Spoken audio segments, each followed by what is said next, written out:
Unhappy Wednesday, everyone. Coming to you live from the Midwest Eagles Nest here at the Back Porch Saloon. This is the Unhappy Gilmore Show, powered by Green Legion Radio and part of the Green Legion Radio family. We thank you, as always, for joining us tonight from wherever you may be and whatever service you're using to tune in. So, pull up a chair. Use the company dime if you're still stuck at work.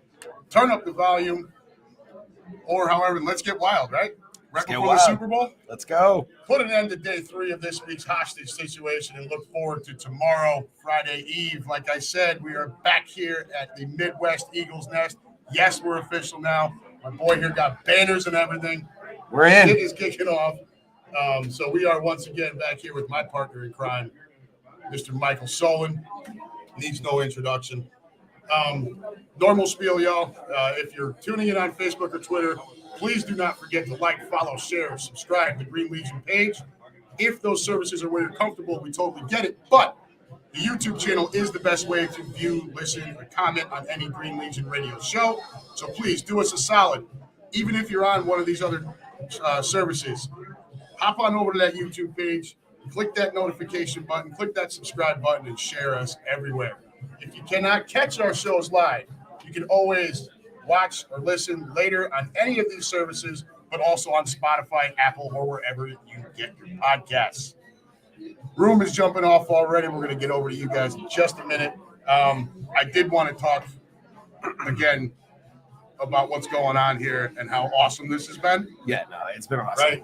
So, Nest here at the Back Porch, right? And like I kind of have typed out here, I didn't know how to say it, but if you told me we'd be able to pull in this many Birds fans in just the first season that were really like trying to push hard, I would have probably had some magic beans to sell you to. Yeah, no, absolutely. No, I mean, it's really come off well. You know, it started out with just, 2 or 3 of us, in the beginning of the season. Naturally, as the Birds, we began to win, word of mouth started traveling. More people started seeing us. You know what I mean? Even with just 3 of us here, we made a lot of noise. I mean, we sing the fight song. We give it a good EAGLES, with field goals and whatnot. We're playing the music, and other people, Bengals fans would come back and start just recording us, because they're not used to that level of involvement in a game, and then they started telling their friends. And of course, somebody knows an Eagles fan, and well, then they start showing up.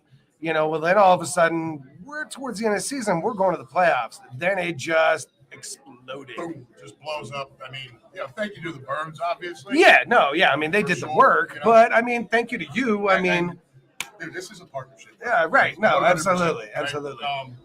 But like, dude, so you've been working here in some capacity for 20 plus years. Yeah, 23, I think. Outside of one hiatus, right? Yeah.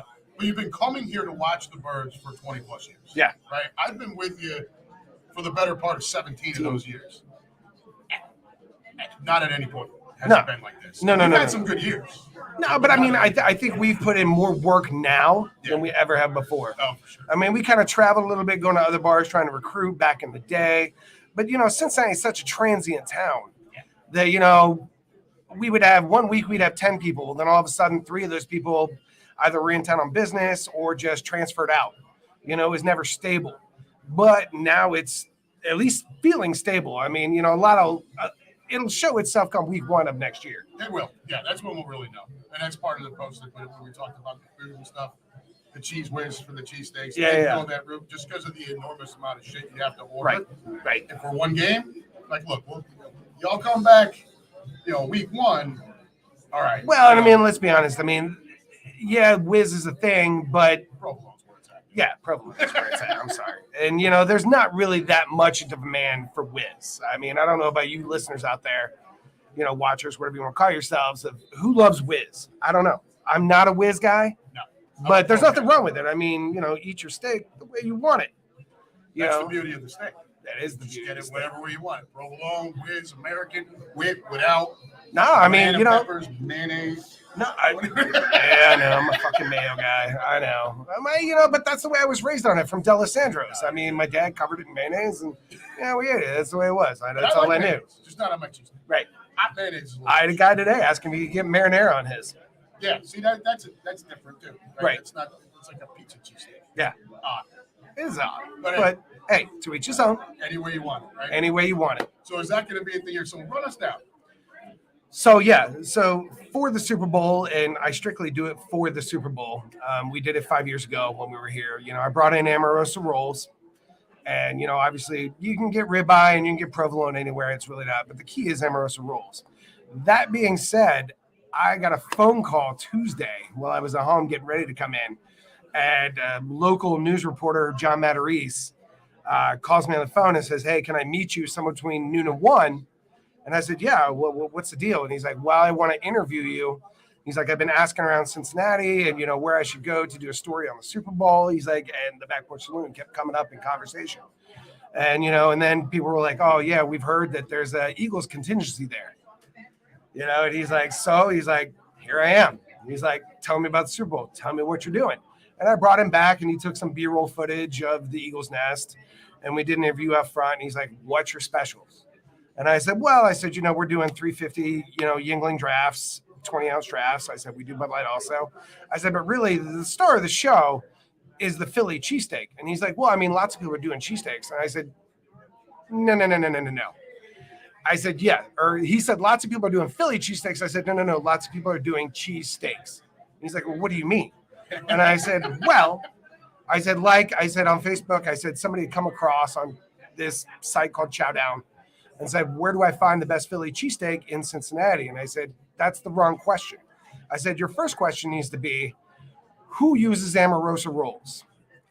I said, then go from there. Right. Then you make your judgments. Right. And he's like, well, what's an Amorosa roll? And I said, it's a longtime bakery in Philly. I said, every cheesesteak that you get in Philly, other than the pretzel roll, which I've not had one on pretzel roll. I'm sure it's magnificent because I'm fat. But still, a true cheesesteak is on an Amorosa roll. And he's like, well, what makes them so special? And I said, the water. I said, you can't replicate the water in Philly. No. I said, just is what it is. I said, there's a lot of bakeries in Brooklyn that make certain pastries and this and that. And, they say you can't replicate it outside of Brooklyn. Why? Because you're not using Brooklyn water. Well, you're not using Philly water. And you can't replicate the chemicals that are in this water. And I'm sure it's a list of chemicals that I don't want to know about. It tastes awesome. It does taste awesome. I don't really give a shit. Yeah, I don't either. Right? Same thing with the pizza back up in the Northeast. Yeah. Right? People in Florida will ship water. Right. From the Northeast down to Florida just to make decent pizza. Otherwise, their pizza sucks. Sucks. Yeah. Yeah. You can have all the flour, yeast, and whatnot to make bread all you want, but the water's the key ingredient. So I kind of had to school him a little bit on that, and he loved it. So needless to say, I expect an influx of reservations to come through after Friday because they're airing us Friday at 9 a.m. and 5 p.m. our story, and he took pictures of my kitchen and this and that. He's going to edit it down. I don't know. And I mentioned the Midwest Eagles Nest and, the home of the Eagles fans in Cincinnati as being the Back Porch Saloon. So Greg Meisinger says the key ingredient in the water is rust. Yeah, you're not far off. Hey, Meisinger, what colors you wearing on Sunday? So I got a feeling he's going to be wearing a green jersey, but he might have red underwear on. I swear if he puts red underwear on, you may as well put red lipstick on too. Let's jump over here and see what we got going on here. I know I saw Kevin in here. Kevin, definitely part of our contingent. He wants one of these hard hats. Kevin, brother, go to NFL.com and order you a damn hard hat, man. I know this is something new for you. You haven't seen us, but keep in mind, back in the day when we were younger men, we used to headbutt the shit out of each other with these things. Come on. And sometimes with them off. But story on the hard hats is basically I bought one, and then my little sister gave me one for Christmas. I had just met Adam. We needed something for the playoffs, so I gave him my other one, and hard hats just became a playoff thing. We didn't wear them this year during the playoffs just because as superstitious as I am. We didn't wear them week one during the playoffs. Exactly. So you're not going to wear them now. So no, these won't even be on during the Super Bowl. Yeah, we did this tonight just for fun. Yeah. Right? We wanted to do it last week too, but I forgot mine at home because I'm an idiot. I was going to have my wife bring it up here, and then I'm like, it's he talked me out of it. Probably the right call. Right. But it's been a great year up here. I mean, you guys can't see, but we are at the very back of what is our Midwest Eagles nest. And looking out that direction behind the camera, there's room for probably, what would you say, 60? Concussion Russell. Russ Taylor, Concussion Protocol. I'll be hosting the show for the next. You know what, Russ? I have invited you guys to jump in when I post that link a bunch of times, and it's all the excuses in the world. Only my toenails are red, Greg. Yeah, I'm absolutely. Yeah, You're not getting airtime on that. Your toenails are the size of my computer screen.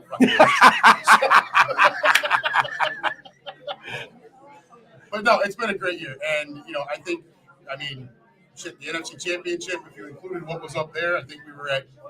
40, 45? 40, 45, yeah. I would guess the Super Bowl is going to be 60. I think that's. I would actually venture to think that once, like I said, this news story breaks and they see it across the city. I mean, we've already got people, and I know it doesn't mean a lot to a lot of you, but we got people driving, Greg, you'll know, driving from Eastgate, driving from Coleraine. I mean, I'm talking like 20, 25-minute drives. Oh, yeah. Just to come here and be with family.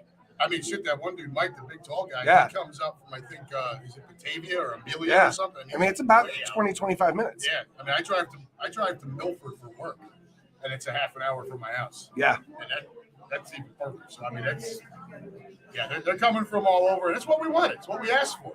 It's what we hoped, yeah. It's what we hoped for. I mean, I'm literally hoping that by next year, mid-season, week 3 or week 4, that there's enough of us that this is no longer a Bengals bar. And we'll kind of have to shift gears and move our decorations out to the main bar. And this will be an Eagles bar. That's the idea. And I'll put the Bengals in the back corner and let them have their sound as I have the sound on the rest of the bar. Jungle. Yeah. Bring your own speakers, assholes. Oh, that's the other piece, right? Yes. So he was able to acquire a Bluetooth device that hooks up to the amp down here. So for those of you that join us on the weekends, we are going to have access to the house speakers. Yeah, we'll be house speakers. It'll be a lot louder, and necessary because I mean those little ones I got, they're great, they're loud, and they were fine when it was like 8, 10 of us. 40, 50, 60. Right. The videos you couldn't hear it. No. Nobody over there could hear it. Right, and now it's going to blare, and actually in our section we'll control the music from 4:00 until we decide we're done partying with Eagles win. Knock on wood. Yeah, right. Knock up here. You knock down here, you fuck up the volume. Oh yeah, right? sorry, that's right. No, dude, it's been great. It's been fun. I put on a lot of weight during the season. I've actually been thinking about once the Super Bowl's done, I might pull a little bit of an alcohol sabbatical. Yeah, I was thinking about it for a minute. Well, I mean, also, short of hockey and, the Flyers are fucking terrible right now. So I don't have an issue not drinking during a Flyers game because I just don't, I watch updates. Yeah, save it for events after that, when we get together or whatever. One of the ideas that we start talking about things we can do with the group, like I could use a Biggest Loser contest. Oh, yeah. In particular, ahead of your wedding. Yeah. No, that would be awesome. This is bad. Yeah. I was doing great, and then I went to Arizona. Yeah. Do you want your 2X polos back? He gave me his 2X polos because he's like, yeah, I've lost a lot of weight, and you can wear them, and I can. I'm not gonna lie, I'm fat. I said it earlier. It's okay. I was down to about 202. It was like, Balboa's fighting weight. Yeah. And then we went to Arizona and the wheels just came off. Right, sure. Smashing tacos, whatever the hell else. Then we went to Indy, all of this. It's football. We had no time for Wait, that. when my cooks in back, they're like, how many cheesesteaks do we need to set aside for the Eagles group? I said, well, there's 60 of us. I said, but keep in mind, I said, I'll be here at 11, blowing up balloons and decorating and putting all the reservation signs. I said, so I'll probably have one then. I said, then when I get here at 4, I said, I'm going to go ahead and order one. Right. I said, then somewhere around halftime, I'm going to be hungry again. So I'm probably good for 3. Yeah, you could probably do the same thing for me. Right. I'll be right around that mark, too. Especially they're on the 8-inch rolls, right? Yeah. Oh, yeah, it's definitely a trifecta for the day. 8-inch rolls. I'm doing 5 to 6 ounces of meat, 3 to 4 slices of Prove. Yeah, the only thing that would change that is a very close game where I'm just a mess. Yeah. And the only thing I can do is just suck down beer. Right. Thank God for PTO time. Yes. That's all I can say. Yes. Those of you that don't have it, sorry about your luck. Who the hell else do we have in here? Speaking of PTO and the next day, I fucking love that the Philly school system is going on a 2-hour delay Monday. Beautiful. That's awesome. My 2 favorite things from the week so far is that, which we just saw today, and the people in Philadelphia, and you guys that are there, back it up, jury duty. Yes. So when you go to jury duty, they call your name and you just say present. In Philly, they're going to jury duty and it's like,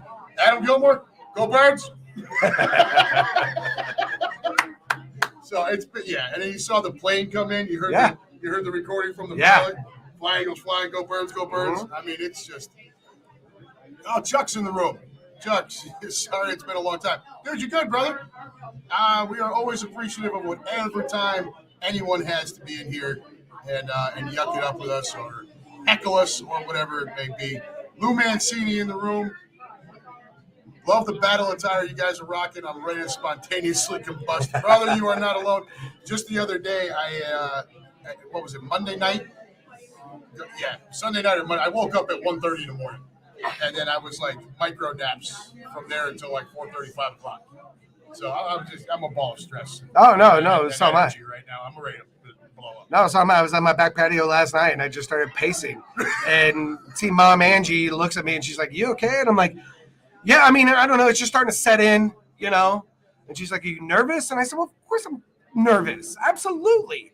You know, I mean how could you not be? It's the right. Super Bowl. Yes. I mean, shit. Lou Dominga is in the room. They just need to make Monday after the Super Bowl a national holiday already. I think you got my vote. I think you got everybody's vote on that one. Even people that aren't football fans would appreciate that. Oh, God. But, man, you know, I'm not going to lie to you. The bitterness in Cincinnati right now is epic. What? I mean, just like, you know, a girl sent me a message today and it showed me a picture of the United States. And it was, you know, Kansas was red and Pennsylvania was green and the rest was gray. And it was like, yeah, we just hope a meteor hits. And I said, "Oh, yeah, bitter much?" I said, "Fly goes fly." I said, "You know," I said, "Still a fucking Super Bowl." I said, "You're still going to watch it." And all these people are like, "No, we're going to call it the Rihanna show." You know, and why are you watching Rihanna? I mean, I love Rihanna. She could take a beating. You know, I mean, God love her. You know, I hope she sings well. Keep Chris Brown away. I am so glad this doesn't actually air on the Fox Sports channel. What, you think I might get like a letter or something? I think Quimby would get a letter and then I'd be reading. Yes. For this, it's a podcast. Yeah, right. Say whatever you want. That's why I'm allowed to be vulgar on here, which is what I enjoy. Kevin says he's getting – Kevin, are you even going to be able to eat? Or better question, are you going to have to stop 2 more times on the way here just to take a shit because you're so freaking nervous? Because that's what happened to you a couple of weeks ago. Imodium AD, Kev. Right. Hey, try the Beano, dude. Plug it up. Right. Man pond. Drink a bunch of milk. Be all right. So, all right. That's what we got going on here. You know, I come on here. I think, I mean, if you looked at it, so I'm on here weekly screaming and yelling about it. Right? I kind of handle the social media aspect of it. And then I'm the loudmouth. Yeah. And then my wife hands me a cowbell and, you know, but what he does here, running the bar, getting the food, he's got a nice banner up over there. He's got another one here. That's going to go up. The Budweiser sign's going to come down. You're going to put that up there. Something. Right. I took a picture. I'll post that shit up later. But what he does here is just, and then of course, again, like the birds, right? The birds winning. Just brings it all together. What is Luke? Here we go. I hope Rihanna's showing. So we're hoping for wardrobe malfunctions. Fabulous. Love my room. Yes. David Califoot. They honestly only have one good back. He's talking about Pacheco. And we'll get to the game here in a few. But you want to do boner of the week? Yeah, let's just get right into boner of the week. Boner of the week. So who was your vote coming before I got here? So my vote before coming here was LeBron James. For his I'm the greatest. I'm the greatest, but not only that, but I mean, getting on his knees and begging for the penalty. After he traveled? Right. Yeah. After he traveled, and he got fouled, whatever. When did Michael Jordan ever get on his knees for anybody? Michael Jordan brought people to their knees. Right. That's the difference. Right. I mean, coming into this, LeBron was my guy. Even though I know he just set the scoring record last night, it's kind of tough to give him your douche award, but like okay, well, and as you say, the scoring record, I get that absolutely. And if I spend 30 years in a league, I can only hope that I score enough points to get the record. I mean, he's been playing for 20 years. Right, and something that Kareem hit 1 3-pointer in his entire career. Well, I mean, a better stat is to look at hitting 30,000 points. And Michael Jordan did it in, I think it was 173 less games. Well, my son and I, so Grady's got a problem where he thinks LeBron's the GOAT. We're back to that again, even after the last dance and everything. He's back to LeBron's the GOAT. So one of the things I did with him was we sat down ProBasketballReference.com. Those reference.com sites are really the best. And I showed him Jordan's career, and you see the gaps where he had, go play baseball, then he retires for a couple of years. Sure. If you just take what his average scoring would have been per season during that time, dumb it down a little bit because he's not going to always score 30 a game. If he plays that whole career arc, he's at like 42,000 some odd points. Right. And LeBron may never catch that. Right. And again, in less time. Right. So I can't. Well, and then, the argument comes up of moral composition and everything else. And they say, well, Michael Jordan was this and was that and was that. Yeah, okay. Yeah, he was kind of dirty. Yeah, he did have a gambling addiction. And that's why he had to go play baseball, allegedly. Yeah. And that's supposedly why his dad got thrown in a trunk and, all that jazz. And all that happy stuff. I know. That's terrible to talk about. Terrible to talk about. Whatever. But just based on stats alone, I'm sorry. I just don't see how you call him the GOAT. And I've just seen so much conversation about LeBron James being the GOAT. Well, especially today. I mean, everyone's just been, all the LeBron sexuals are out there throwing up all over themselves. Right. And it's even more obnoxious now than ever. And I'm not saying he's not great. Right. I'm not a LeBron hater. I struggle when the word GOAT gets brought in. And because you watched Michael Jordan. Right. And you almost have to give the kids nowadays a little bit of a pass. Because they didn't see it. They didn't actually witness it. They can see highlights and everything. They didn't actually witness it with their own eyes. How amazing that. Keep in mind, on top of all the basketball stuff and the accolades, and Michael, you talk about a guy that impacted the game on both ends of the floor. Yes. This man was a 10-time scoring champion, a 9-time All-NBA first-team defense. I mean, I'm not going to lie to you. I got the privilege once of going to Chicago and seeing a Bulls game. And watching Michael Jordan and seeing live. Jordan, and it was amazing. In fact, funny story is every time the Alan Parsons Project comes on here at the porch, that intro starts, and I immediately just start like, number 23 on the court, number 1 in your hearts, Michael. And people start looking at me, and I'm like, no. The intro to this song was the Bulls intro. Mm-hmm. And it still gives me goosebumps, man. That intro was just legendary. I mean, he was, look, LeBron's, it is. He's an all-time great. Yeah. He is. You can't take that away from him. But he's not Michael Jordan. No. He never fucking will be. And, just the accolades alone, he's got more hardware than LeBron and everybody. Well, I mean, unless you want to bring up Bill Russell, right? Russell won. Okay. So then now we're going way back. Right. Now you just go. And I love Bill Russell because he's a deadhead. Fuck yes. But it's hard to compare eras to. You have a lot of talk with LeBron last in Michael Jordan's era. Not with the mentality he has now, but would he even have that type of mentality back then? Who the hell knows? Right. So that was my pick too. But on my way here, Meisinger slip it in at the last minute. Meisinger sends me a message, and it kind of took the thing off of having to deal with the LeBron crap. Yeah. So Michael Irvin, and I love this, gets pulled off Super Bowl 57 coverage on NFL Network after report of misconduct towards a woman. Let me preface by saying we are not rooting for misconduct towards a woman. We are laughing that Michael Irvin got pinched for it. Right. Okay? And this is a legend. This is a legend. None of it's confirmed. I mean, it's confirmed enough that the NFL's pulling him. So there's got to be some basis behind it. So we'll read you just a little bit here. Former Cowboys star Michael Irvin was part of NFL Network Super Bowl coverage on Monday night, but he won't take part in any other Super Bowl coverage going forward after being pulled from the network following an alleged complaint about his conduct. According to the Dallas Morning News, a woman at Irvin's hotel made a complaint about the Pro Football Hall of Famer following an encounter with him on Sunday. Not exactly clear what happened during the encounter, but NFL media did confirm that Irvin has been pulled from his coverage of the Super Bowl this week. Yeah. I mean, I'm happy about it because I don't have to listen or see Michael Irvin. Fuck him. Obviously, I don't want any misconduct towards women. That's terrible. Absolutely. On the real situation, absolutely. If Michael Irvin did anything, and I have to say allegedly, but you would think that the NFL and their investigators and all of that, there's got to be more to it. There's got to be some files coming. There's enough smoke. Right, down the pipe for the NFL. Because if there wasn't, and all of a sudden it came out that, no, sorry, we were wrong, then he could turn around and sue the shit out of the NFL. And the Yeah, NFL doesn't put themselves in the position. Here comes the room without missing a beat, Russ Taylor. Michael Irvin hasn't been ranked since they carted him off the Veterans Stadium turf. Yeah. When he waved and the whole crowd booed. That was fabulous. That was awesome. Probably tried, David Califoot says he probably tried to give her some Coke. Yes. Yes. You know that happened.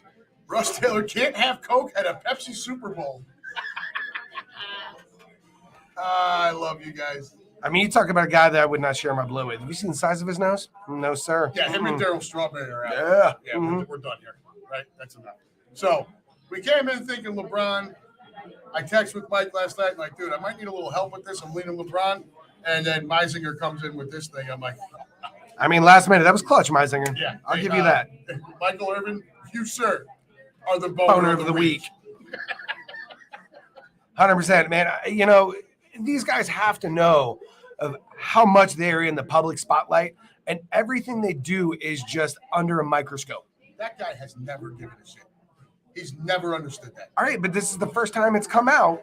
Yeah. At least now. I mean, now this could be a It's windfall. going to be like a Deshaun Watson situation. Right. I mean, all of a sudden, like, by next week, there could be 30, 40, 50. he's out Cosbying people. Yeah. I mean, who knows? I don't know. I don't want to. I hope not. I don't want to dive into it too much because, like I said, it's all unfounded until a police report comes out. But like I said, I have to believe there's a decent amount of validity to it based on the fact that the NFL and the network is doing what they're doing. Yeah, they yanked him right out of there, dude. No more the rest of the week. So don't have to hear that loudmouth anymore, right? Cheers on Don't that. have to, right. Don't have to hear his anti-Eagles nonsense. Yeah. Gibberish.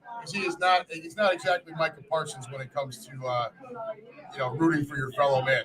Let's put it that way. Yeah. Of course, we haven't broken Micah Parsons' neck on the field yet. And talking about announcers and not having to deal with him, we don't have to deal with Romo this week. Thank God it's a Fox Super Bowl, dude. Thank God. I mean, Olsen's not the greatest, but I think what you have here is like Olsen and Romo. I think they're somewhat even right now, but I think what you have is Olsen getting better, Yes. while Romo is declining.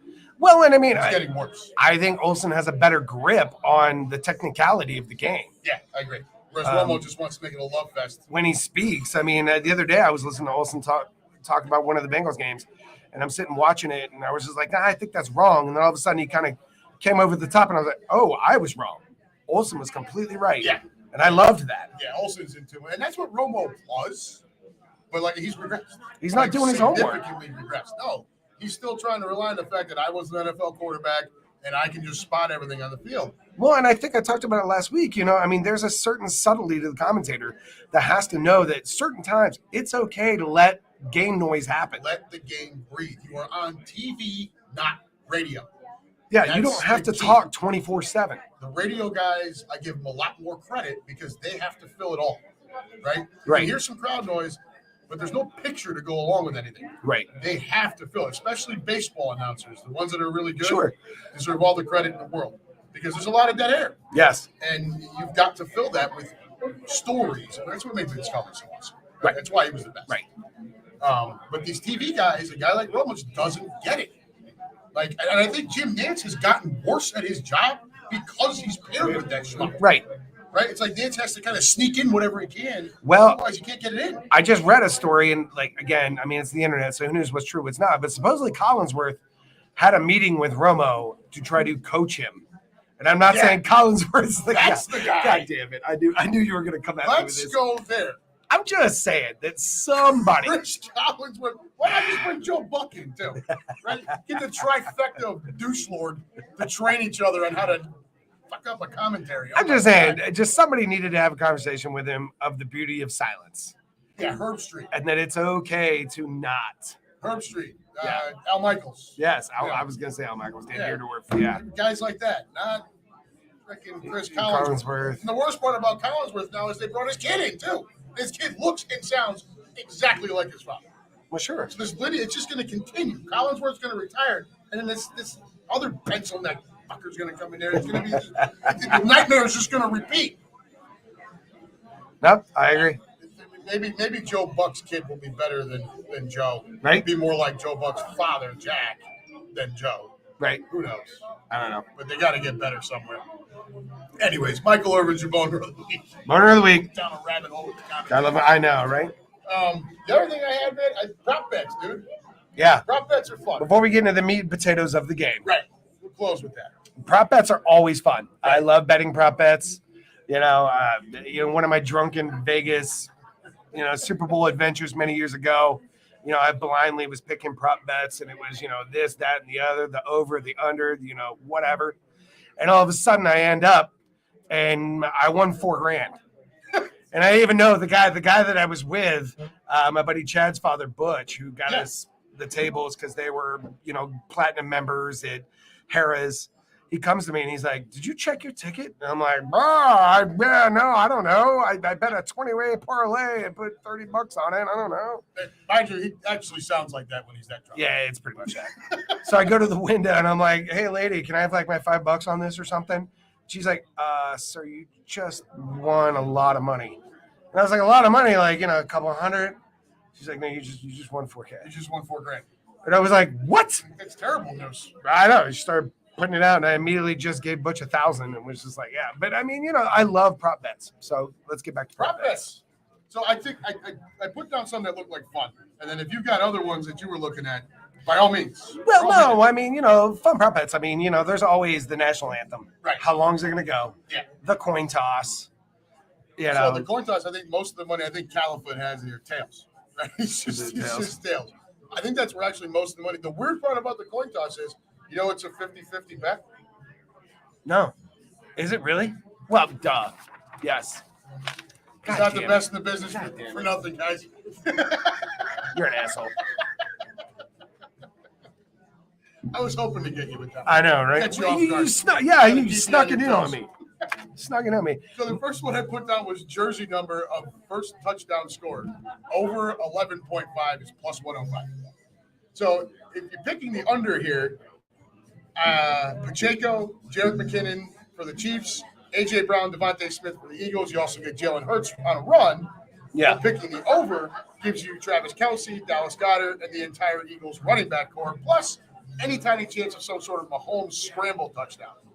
So how does this work? Like they're basically giving you a number and you're picking over or under that number? Over or under 11.5. 11.5, so I got you. Taking 11, 11 up, got you. 11 up, 11 or 12 up or 11 down. Basically, yeah. I thought that one was kind of fun. No, that is fun. It basically splits it in half, especially now with these guys that can wear whatever number they want. Right. Devontae's number 6. Right. Right. AJ's wearing 11. Whereas in years past, they both would have been 80 something. Yeah.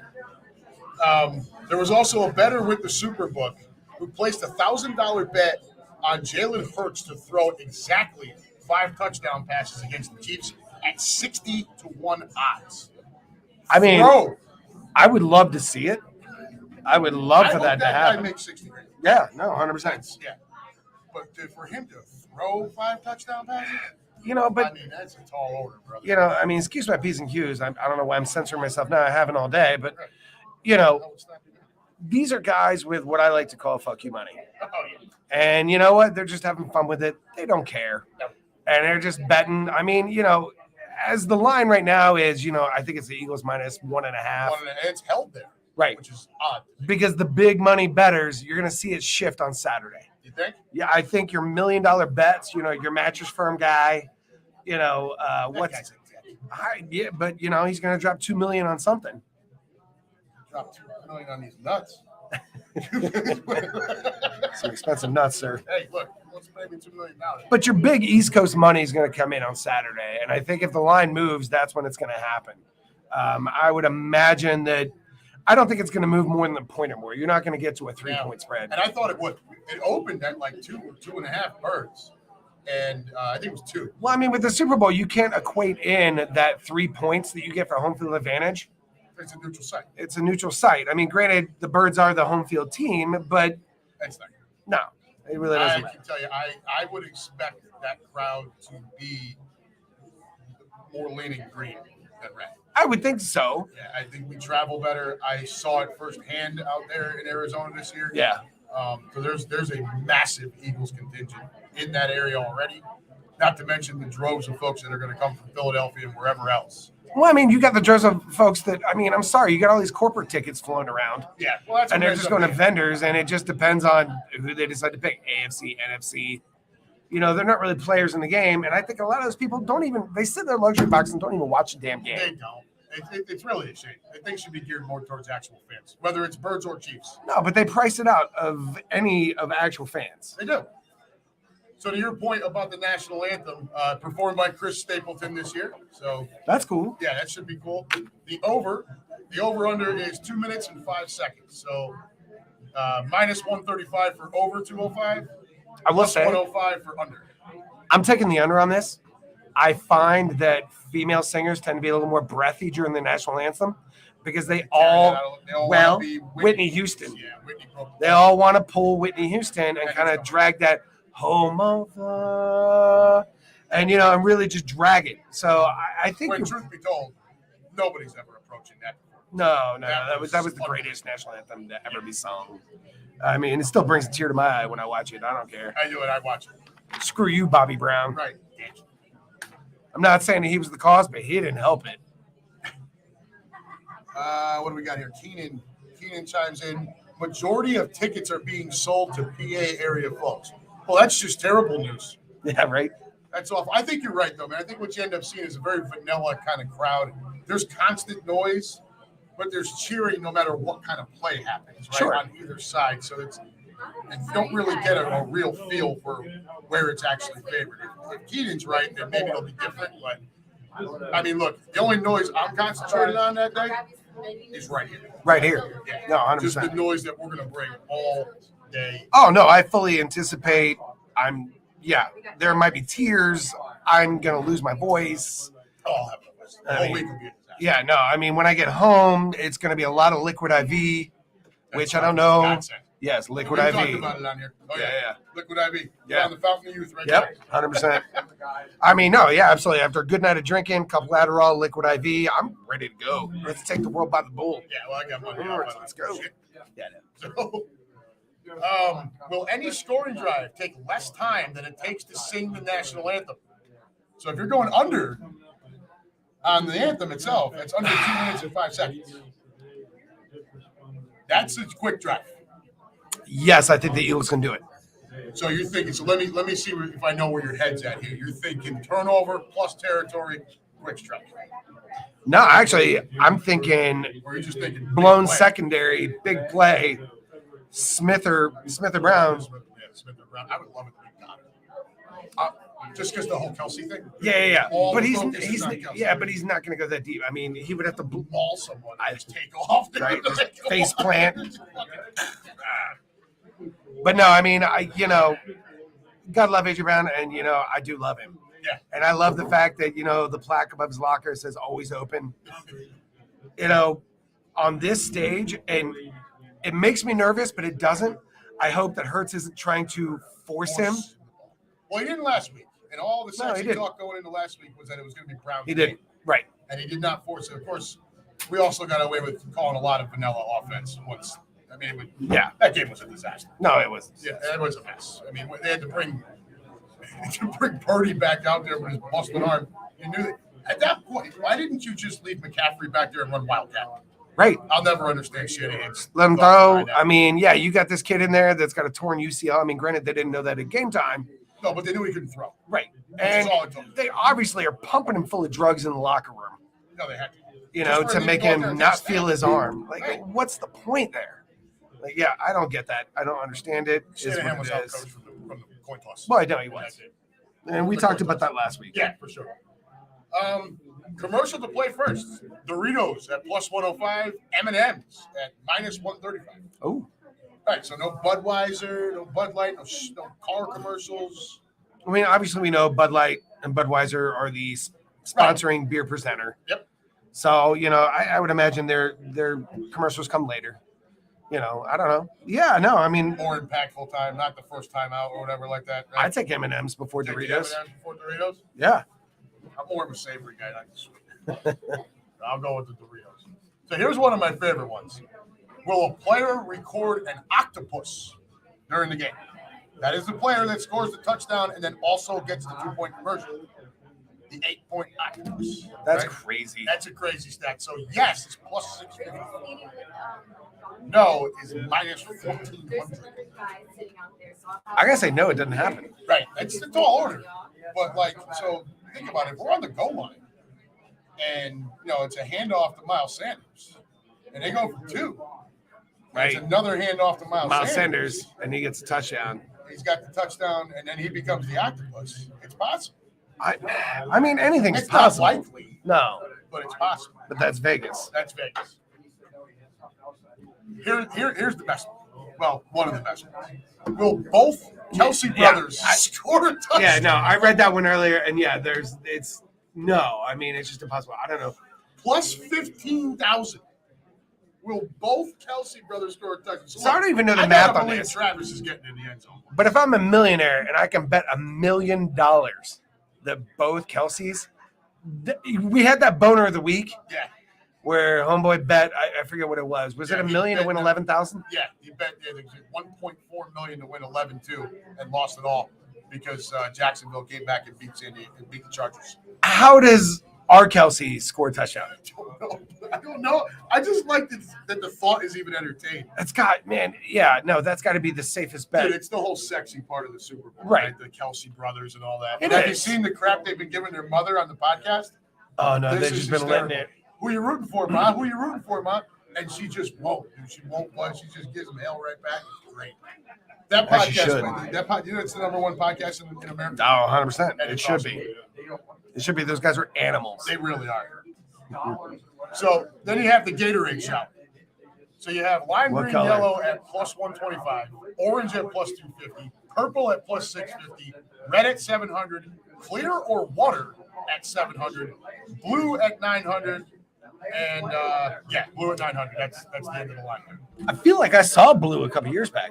So when the Chiefs won theirs, it was orange.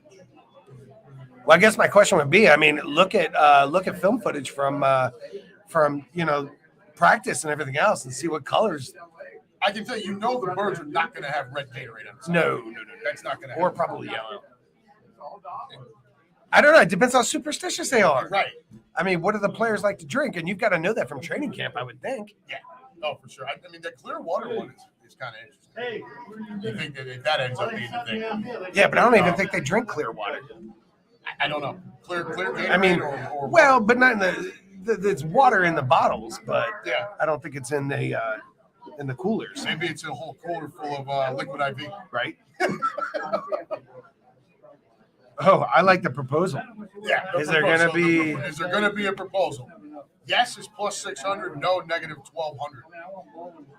Yeah, I would go with a no on that. I think the amount of money you'd have to spend to get your proposal and the big screen, it's got to be astronomical. Oh, yeah. Oh, I mean, I can't imagine what it is to get your proposal aired at just a regular Eagles game. Look, it's $5,000 just to walk into that stadium on the Super Bowl. Right. Are you gonna? And I don't even know what it, like you said, what it's going to cost. $100,000, $200,000, Get on the field, or $300,000. you get a camera in front of you in the stands Right. to do that. Spend that on Forget a damn honeymoon. Right. Russ Taylor, you ever get a jingle from a different era stuck in your head? Oh God. This is where the room takes on a life of its own. Right. What is he talking about here? I can't get an old school jingle out of my head from the early 80s Crest toothpaste. Had those animated commercials with the cavity creams we make holes in teeth. Jesus. Russ, brother, crack a beer. Puff, puff, give. Right. Oh, that's mid-season. Oh. Sorry, Lou. Didn't mean to creep on you. So what did you see any other prop bets that you looked at? No, I mean, I glanced through them, I mean, there's injuries. I mean, plus or minus a couple injuries, this, that, and the other. No, I mean, those are basically most of the interesting ones that were out of the norm. I mean, yeah, weird ones. But if you go to Vegas, I mean, the prop bets are just unlimited. I mean, they're out of control. And it depends on which casino you walk into. They just give you a page of just wacky of crap. just, yeah. Everything, anything. You can bet on anything. And then now, I mean, I understand why people just get like they get to Vegas, they lose their house, they lose everything, just live on the strip, scrounging for their life, right? Because it's just everything out there just force feeds you. Bet this, bet that. Here, put $1 down on this, you can win $5 million. Or well, I mean, who in the world ever thought that Vegas was built on winners? No. Vegas built on losers. 100% on losers. Lots of them. That's why they will comp your room to keep you there. Oh, they'll comp your room. They'll give you any meal you want, whatever you want. Right. Free drinks up and down, just take your waitress. Just stay. Just stay and give us our money back. Right. That's it. And I've never even been there, and I know that shit. That's why I haven't been there. Now I'm older, I'm more responsible. No, I can't do Vegas. I can't. Yeah, I know, and it's too much for me anymore. I'm just I want to go once, but like to see shit. You know what I mean? Like the New York hotel, all of that stuff. I would like to go see sights. I'm a degenerate. It breaks me. Right. Well, that's your problem. I find myself at a poker table at 5:30 in the morning. Still drinking. Yep, 100%. Yep. No, I pulled a 16-hour stint in the Mirage one night. Yeah, they let me actually leave the table, go take a shower, and come back. I had 45 minutes to get to my room, take a shower, and come back. And then finally, at like 7:30, 8 in the morning, I realized I was the drunkest guy at the table, and all the morning guys were in trying to make their quick buck, drinking orange juice. And so, I finally bowed out. Yeah, that's funny. I told the guys that worked at it, I'm like, look, I'm off on Monday. If you need something, go ahead and call. I said, but there's a chance if you call me at 7 o'clock in the morning, I may still be drunk. Oh, no. So, the one rule in Vegas, at least my rule, is when you become completely blackout, you just make sure you're in your own hotel because they'll take care of you. Because after I got done on the Mirage, I walked back across the street to Harrah's. And I went and sat at the bar. This is 7 in the morning, 7:30 in the morning, 8 in the morning, I think. And I sit down, and I'm like, give me a triple crown of water. And the guy's like, yep. He pours it, and he says some number to me. And I'm like, yeah, okay, it's free if I'm gambling, right? And he's like, yeah. I stuck some kind of a bill into the poker machine, and I said, good luck, player. And I got up from the bar, took 3 steps back, fell into a slot machine, drink all over me. Next thing I know, I'm surrounded by security. And they're like, what's your name? And I'm like, my name's Chad Hafer. I'm staying here at the hotel. And the guy's like on the phone. He's like, do we have a Chad Hafer in the hotel? And they're like, yep. They literally picked me up, put me in a wheelchair, took me to my room, opened the door, put me in bed, and was like, we'll see you at lunch, sir. Have a great night, Mr. Hafer. I'm like, go fuck yourself. And then I threw up all over the floor. It was great. But the key is, highly recommended. Had I not been in my hotel, they'd have just thrown me out on the street. Yeah. Because I was in my hotel, they actually took me to the room. Probably by the seat of your bed. So, enough said. Let's go back to football. Right, Sorry. back to football. Enough of your debauchery. I know. You're a fucking mess. Yep. 100%. All right. So we did the prop bets. We talked boner of the week. We opened the show with some good Midwest Eagles nest. Time to talk game here, right? Mean potatoes. Yeah, headbutt. Concussion protocol. Let's go. All right. So this is where when I was typing this last night, I was coming off the rails a little bit. Angry. Yeah. Because all you've heard since the championship Sunday is how evenly matched these offenses are. Right. Right? And the love affair that the entire sports world has with Patrick Mahomes. Right. So what have we heard about the Eagles since championship Sunday? Eagles haven't played anyone. It's just, it's ridiculous. They haven't played anyone. Right. Okay. Well, including the playoffs, we are 7-1 against playoff teams with a point differential of plus 115. That's an average of beating those teams by 14 points a game. Yeah. 2 touchdowns.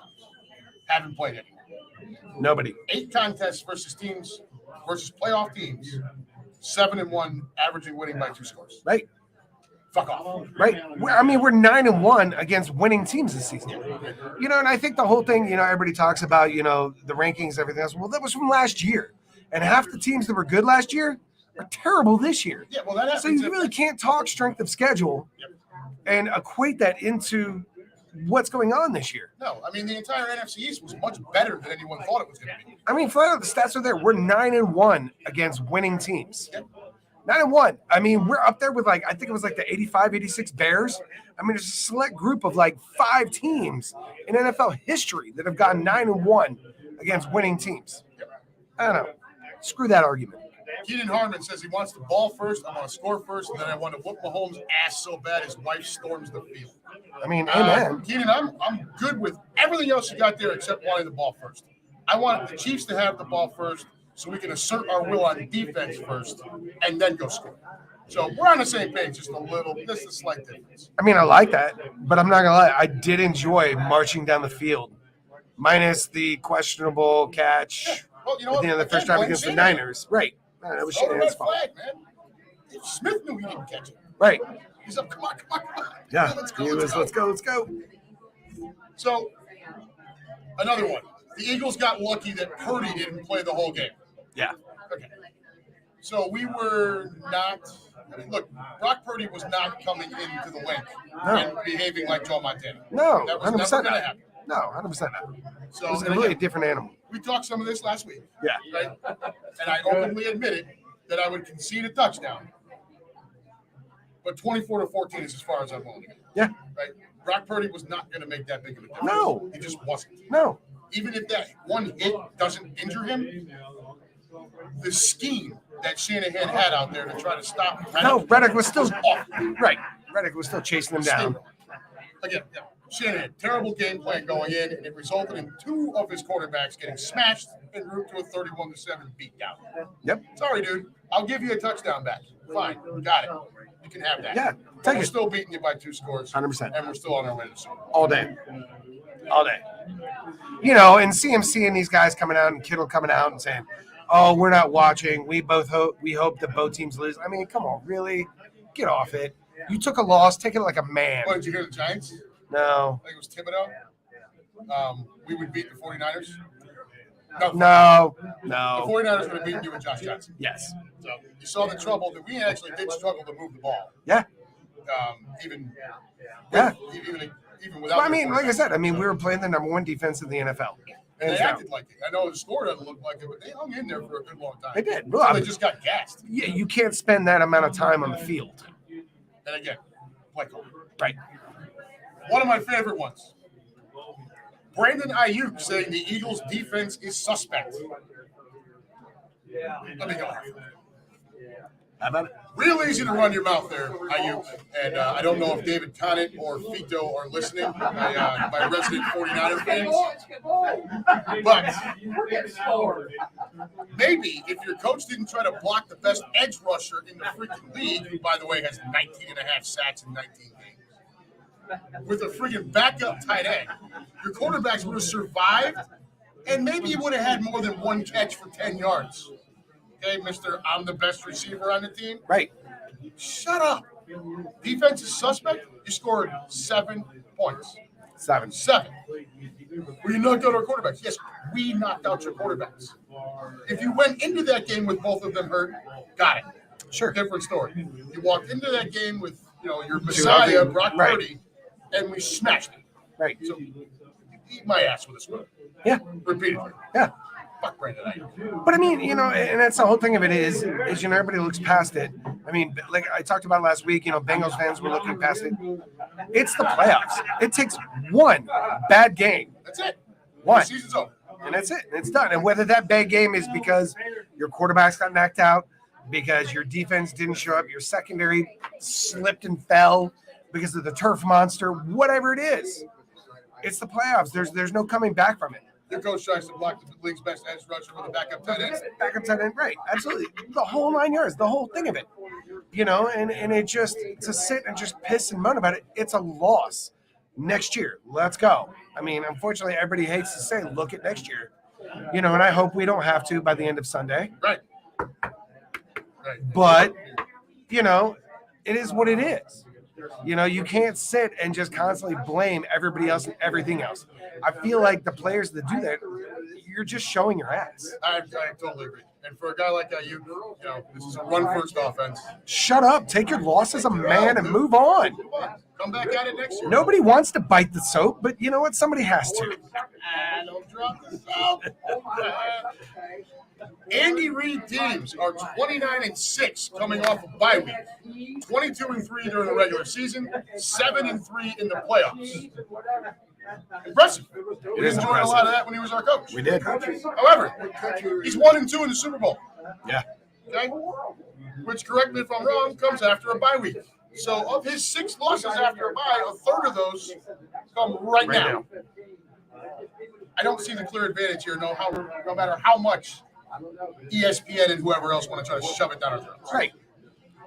And that's all they want to do. That's it. They want to love fest with Mahomes and a love fest with Andy Reid. And again, here we are with a quarterback who is 16-1 as a starter this year, getting no love. Hey, you know what? Keep it up. I am absolutely fine with it. Keep it up. Just keep pouring. Nobody likes us. We don't care. That's right. Andy Reid, the sausage king of Kansas City. The two offenses are so evenly matched. Both 16-3, both scored 546 points, including the playoffs. Right. Both have an all-pro Kelsey, blah, blah, blah. Been nauseating all week. Drives me absolutely. I mean, it has, and except for the Kelsey angle. I like it. I don't know. I mean, I feel like ESPN, a lot of the other news outlets, sports outlets, have just been pro AFC all season long. I mean, it doesn't matter. Because that's where all the quarterbacks are. Right. And that's the sexy pick. All the young guns. Yep. And that's why the whole thing is everyone's in love with the quarterback play. That's the way the league is now. What do we got here? Lou Mancini, Ayuk is marginally better than Rager, and that said, all three of us are watching the game from our couch. I'll be watching it here with a cowbell and house music and cheesesteaks. So that's better than we've done in Cincinnati. Oh, yeah. Like fucking ever. Oh, yeah. Califoot.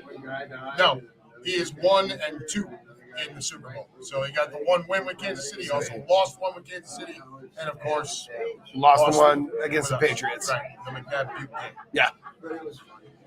What is nobody talking about, Mike?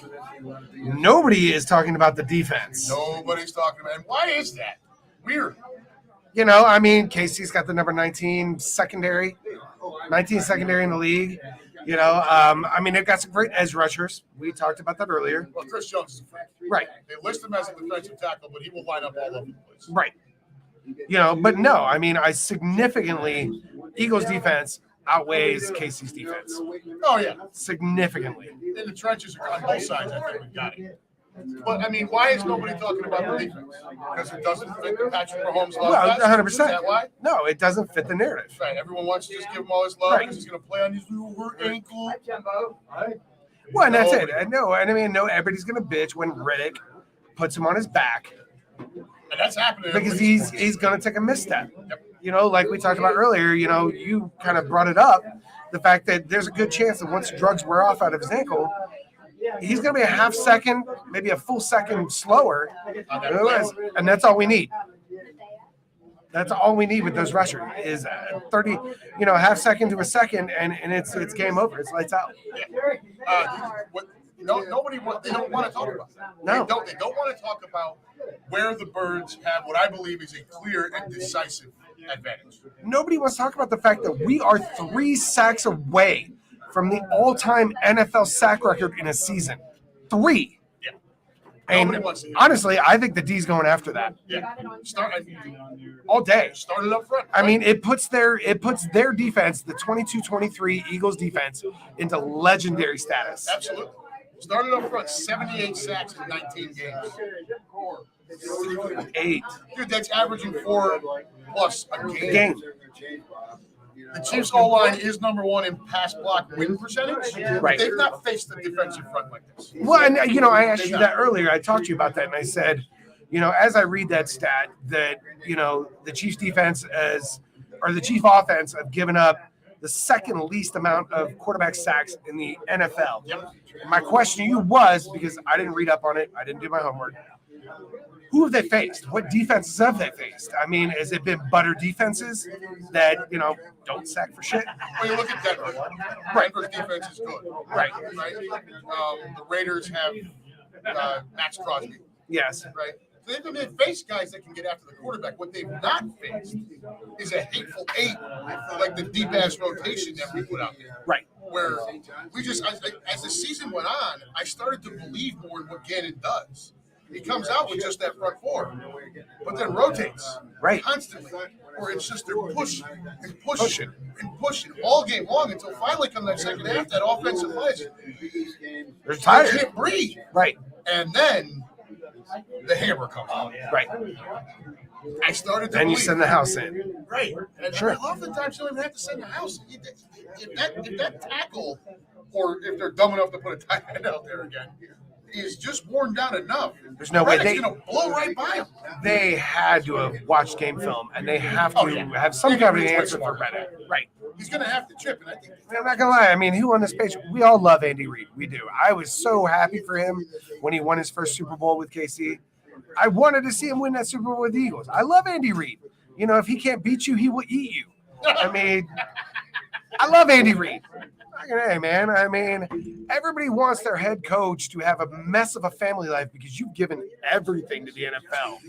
I mean, you've got one son that's committed suicide, another one that's got a drug addict problem, dealing drugs in your fucking summer camp. You know, your wife, she's just a mess. Even the judge said that. He's like, well, how are your boys going to be good when your wife's dealing a pharmacy at home? I mean, I don't know how Utah and the Momos worked out for them, but clearly not good. I love that. I love Andy Reid. I do. This week, I hate Andy Reid. Green Legion Radio's Unhappy Gilmore show from the Midwest Eagles Nest here at the Back Porch Saloon with the GM of the Back Porch Saloon, who just gave you his overwhelmingly hysterical opinion of Andy Reid's family life. I'll ask again, like I did before the NFC Championship. Who in the blue hell is stopping Reddick and his 19.5 sacks? Yeah, I didn't know who was doing it. I don't know what the answer. I don't know what Kansas City's going to do. I don't know how the line answer. is good. He had 3 Pro Bowl offensive linemen. Right. Pro Bowl. I mean, you can make it look. Pro Bowl's a little bit weak. Got it. Get it. They're still being recognized. They were still good. It's not like they're a push, but San Francisco's offensive line was good, and it didn't matter. Right. It didn't. I'm not so sure that the couldn't Chiefs' answer it. offensive line is any better. Oh, yeah. Who is stopping Reddick? And then if you key in on Reddick, double team or chip, somebody else is one-on-one. What do we got here? Isn't one of the kids a murderer? Yeah, I think that might have been part of the charges There we too. go. Isn't one of his kids a murderer? I'm glad we have some family programming here. This is fabulous. Lou Mancini, I believe Cox will shine. Giggity, giggity, giggity. We can only hope. I mean, I think the whole defense, especially the front, they want blood. Like I said, they are 3 sacks away from the all-time record. You can't tell me that they're not hungry for that. They want that. I mean, that puts them in a different class of defense. Of course. On the other side, the Chiefs, including the playoffs, 62 sacks. No slouch. No, They get after it, right there. Anchored by that lunatic Jones. But I would say again, like they're going up against an offensive line where everyone at those positions is probably a top 5 at that position. Top 5, if not the Or best. top 3. Right. Or number 1. Right? Like find me a better right tackle than Lane Johnson. Right. Right? Is there a better center in football Shit, than find me a Jason better Wilson? tackle than Lane Johnson. And he's hurt. And you couldn't tell. No. He doesn't give a shit. No. I'll figure it out in the offseason. Right. So that's where, to me, that's the key, right? It's right there. It's the trenches. You win in the trenches, stuff the ball down their throat. And we said Don't that turn week the in, ball week out. over. Well, that's Because the one thing we can't do, you can't get in the shootout. right. We talked about this. No, I don't want to be in a The shootout only with thing them. that would scare me is if this thing starts to light up the scoreboard on both sides. That means our defense is not effective. We're not getting the ball. Right. And then I got a problem. Right. No, and you're absolutely right. No, I mean, we have to bury Mahomes and bury him early. Yeah. So take a look at the playoffs, right? Chiefs had won their 2 playoff games by a combined score of 50-40. Right, and that game against the Bengals was an ugly football game. Oh, it was terrible. Either team that wanted to show up that game could have landslided that game Oh yeah, easily. it's like nobody wanted to win it, right? No. Except for Harrison Butker. And all you're going to hear is Mahomes was hurt, Mahomes was hurt. And I'm not going to lie to you. He did look impressive limping around that field. You saw him limping. And he still pulled it out. God love Cornell him. Ward, fly Eagles fly. That boy. I know. Everyone stays getting Brian. I had to remind myself, no Brian. You know, we on the other hand outscored our 2 opponents 69-14. Absolutely. I know one of them's the Giants. Got it. I mean, the Giants was that team that got hot at just the right time 10 wins. and got in. 10-win team. Right. And No. won their first playoff game. Right, because the rest of the NFC was just that bad. Yeah. I mean, surprisingly, the NFC East had a bigger year. And, we're first in passing yards allowed per game at 179.8. The Chiefs are 18th at 220. Right. That's a huge number. No, I love that. That's a huge And like I've said, on defense, you know what? We bottleneck the middle, make them run to the outsides. You double team Kelsey. I don't know, maybe pound Kelsey at the line and leave a spy in the middle to, hit Kelsey then, which is suspect. I mean, that scares me. Yeah. Because Kelsey's so big, so fast. He's a freak. I almost think you just double team him. I think what you got to do is you got to make them believe that they cannot block Reddick and these guys, and so they have to Pull Kelsey back. And changes the whole aspect of the game. No, 100%. Kenny just walked in. So he's showing somebody else the back corner here. So no, 100%. And that comes down to it. But if we keep their defense on the team, we are on the field, we win that game. No, there's no doubt. Hang them out to dry. 100%. Hang them out to dry. Their defense cannot hang with our offense. Here's another one that you're going to like, including the playoffs. We are plus 12 in turnover differential. Okay, that was plus 8 during the regular season, plus 4 in the playoffs. Right. The Chiefs overall are 0, flatline. I didn't know they that. were -3 during the regular season. Wow. Despite Mahomes' 41 touchdown passes, they're plus 3 in the playoffs, but -3 during the Go Birds. during the regular season. What's up, fellas? Go Birds! Go Birds! Go Birds! Go Birds! He's a Philly transplant. Welcome home. I mean, that's where the game's won, Right. in my opinion. I mean, we can talk about the offense if you want. We've kind of beaten that to death. I mean, we have. And that'll be all you're throwing up everywhere. One thing I would say is, Mahomes is a stud. Okay, I'm not going to bear the guy is a stud, but I don't want to hear any more about his ankle. He's proven he'll just work through it, and that's the league MVP. When you got to think with 2 weeks off, let's just say he was 75% against the Bengals. He's 95%. Just call it 100. Right. You're preparing for him to be 100%. To be 100%. You're not prepared for, he might be hurt. That's never how you go in. No. And Sirianni's way too smart for that. Right. There's the Sirianni angle too, which people need to get corrected on a little bit here. There's this whole thing where where Andy Reid fired him. Not exactly what happened. His contract was up. Reid came in with his own coaching staff, and Sirianni wasn't renewed. Right. There's a big difference. Right. However, I'm fine with it if Sirianni needs that chip on his shoulder, kind of like Tom Brady needs to keep carrying on 199. Yeah. To give him some fire. And I love Coach Nick. Yeah. So be fired No, up. I do whatever love gets Coach it done. Mahomes is the MVP. Got it. But again, the underrated value of Jalen Hurts is awesome, and I love it all day long. I love the fact that the media, and not necessarily, I haven't heard too much chirp out of KC's camp, whatever, but I love the fact that the media absolutely just disavows Hurts. And take a look at his numbers. So we all know Mahomes, 5,250 yards, 41 touchdowns. Yeah. Another 300 and something on the ground, and I think 4 more rushing touchdowns. Great. Huge year, well-deserved of the MVP. However, what's being undersold is the value that Jalen Hurts brings to the table. 3,700 yards passing with 22 touchdowns to go along with 760 yards rushing and 13 touchdowns. And he missed 2 games. 2 games. Okay? Misses the 2 games. I do not think it's at all a stretch to say that this could have easily been 4,000 through the air, 850 to 900 on the ground, and nearly 40 total touchdowns while only losing the 1 game to Washington. Right. That's it. No, without a doubt. Mahomes has the edge. He's the pedigree. He's been there. He's done that. He's, whatever.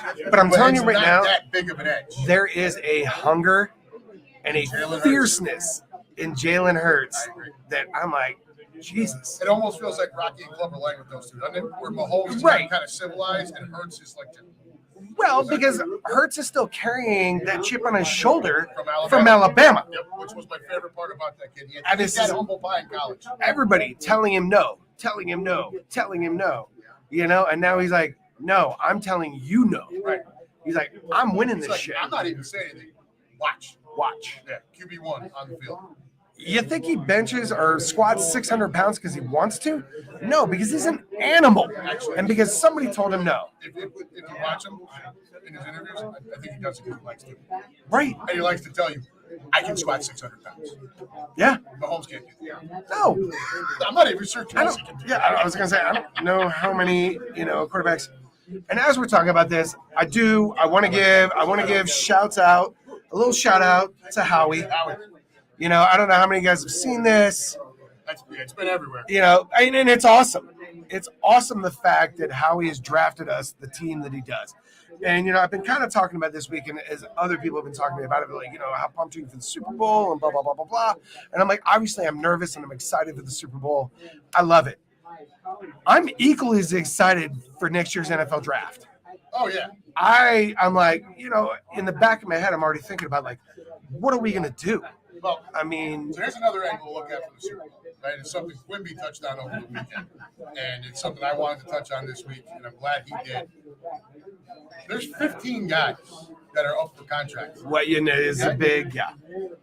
There's also Kelsey and Fletcher Cox, or Kelsey and Brandon Graham, that you win the whole thing. This is like a game. So you can make the argument that sucks. Well, I mean, you I gotta watched- read up all these guys, right? And you might lose these two dudes. But Kelsey got asked that in the press conference the other afternoon. I watched it. Well, he just said that, one of his mentors came to him and just said, you'll know Yeah, you'll know. when you're ready to hang it up. And he's like, I'm going to be honest with you. He's like, I don't feel that. Well, good. You know what? Come on back, baby. Right. Well, no, absolutely. Give him another year of mentoring his draft pick. Yeah, Jurgens. Yeah. But the point in this is you can look at it as, Jesus, man, 15 free agents, Gardner Johnson, and Bradbury, Kazir White, and then Cox and Hargrave, and it's the laundry list. Sure. Miles Sanders. Or you can look at it as, this is 15 guys who are playing their last game to showcase for another team or us. Right? Their last time this year to put it all out there. For their worth. You know how many the Chiefs have like that? Six. That's it. Advantage words. Yeah. In my opinion. No, 100%. 100%. It's always good. I mean, I don't say it's always good, but it is always good when you've got guys playing for money, playing for the Mercenary future. contracts. Yeah. And that's how he went and got some of these dudes. Man. Well, no, I mean, Dominic Sue. Kid me, he was sitting on his couch when he got the call. Him and Joseph were both ready. Yeah. Waiting for an opportunity in the right spot, and they got it. I got it. Here you are. You got a shot for a ring. And you damn right, both of them are playing their hearts out because this could be their last game, literally their last game. Yeah, last game, and certainly their last shot to make noise to get a contract. You just hope they. I don't know, but every player in the world wants to end their career with a ring. Yeah, you do. Especially Tom Brady, interesting idiot. Well, no, you're just Tom Brady and you've got 7. I mean, Jesus. Way more than me. Right. Brother, final thoughts? What do you got? Final thoughts, and I've been saying this all day. Put a gun to my head, make me choose. It's the Birds by 3 or 7. I know. I don't want it to come that close, but I'm also afraid to throw it out there and be like, well, Birds by 20 Oh, that's or Birds by 14. And I don't. I have to keep it real. Keenan right here. Birds 35, Chiefs 20. And I hope for that. Oh, absolutely. But I won't set myself up. I expect to be climbing the walls come fourth quarter here. Yeah, and I agree with you. I think we're looking at. And in my heart, do I want the entire nation to turn the game off at halftime because it's such a blowout? Absolutely. Right. Go But I don't think that's realistic. I don't think it is either. I mean, Mahomes is going to be healthy. Kelsey's going to do his thing no matter how hard we try. He's going to get his. Yeah. You just can't let him do what he did to Jacksonville with 14 catches. Right. Put a gun to my head. I'm thinking Birds 28 or 31 to 21 or 24, somewhere around that touchdown to 10-point range. Maybe we're up 7, late janky field goal to kind of put it out of reach, or maybe we're up 3. And get that nice long fourth quarter methodical drive we like to pull off. Right. And just ram it home. Yeah. But yeah. No, I mean, I would love to go down to the 2-minute warning and it be a 2-possession game. Oh yeah, because then the celebration starts. Then we just start losing our shit. I'm Yeah. drinking champagne out of the helmet. Everything just goes bananas. Yeah. Anything else? No. Are we ready to? I'm good. Ready for this? Let's go. Brother, just a few days away now, man. That's it. So, guys and girls and everybody out there in the interwebs, this has been the Unhappy Gilmore Show, powered by Green Legion Radio and part of the Green Legion Radio family.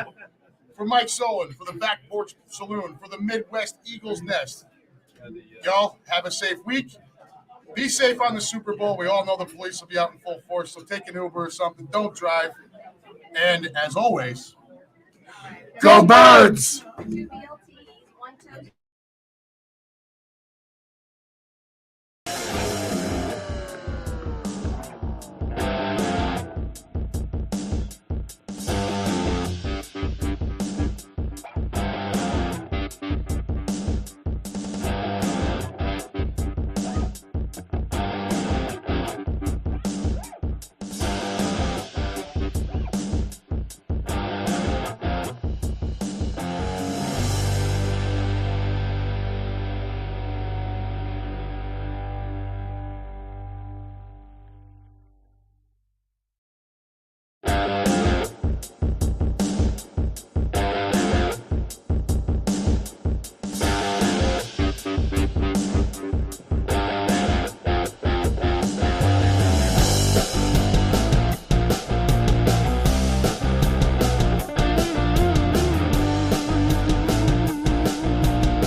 You told me they were trying to Yo, be good. Have a safe week. Go Birds. go Birds.